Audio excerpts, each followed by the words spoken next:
ఎప్పుడో అప్పుడు సమయం ఉంటుంది కాబట్టి అసలు ఈ లక్ష్మీ కళ్యాణ ఘట్టం అనేటటువంటి దాన్ని చదువుకుంటుంటారు కనీసం ఆ లక్ష్మీ ఆవిర్భావం దగ్గర నుంచి.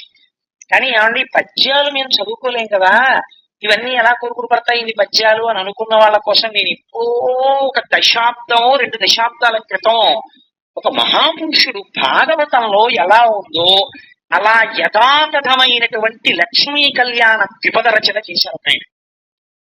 ఆ ద్విపద ఎంత గొప్పగా రచించారంటే అది చదువుకోవడానికి 5వ క్లాస్ పాస్ అయితే చాలు.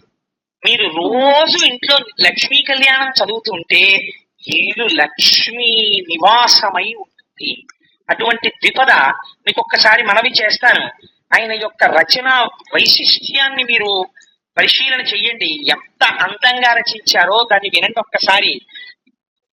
పాలమున్నీటిలో పడవంపులతగా పసివెన్న ముద్దగా ప్రభవంబు నొంది కలుములు వెదజల్లు కలిగి చూపులకు మరులంది మధువుకై మచ్చికలట్లు ముక్కోటి వేల్పులు ముసురు కొనంగా తలపులో చర్చించి తగ నిరసించి అఖిలలో కాధారు నిగమ సంచారు నతజనమందారు నందకుమారు వలచివరించిన వరలక్ష్మి గాథ సకల పాపహరంబు సంపత్కరంబు.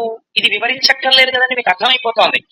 పాలసముద్రంలోంచి పుట్టినటువంటి లక్ష్మీదేవిని చూడగానే మరులు పొంది మధువుకై మచ్చికలట్లు తేనె కోసం ఈగలు వారినట్టు లక్ష్మీదేవి వంక చూస్తుంటే తాను మాత్రం శ్రీమన్నారాయణుని మెడలో వరమాల వేసిన లక్ష్మీదేవి యొక్క కళ్యాణ ఘట్టాన్ని ఎవరు చదువుతున్నారో వారికి సకల పాపహరంబు సంపత్కరంబు, వారికి పాపములు పోయి సంపత్తి కలుగుతోంది.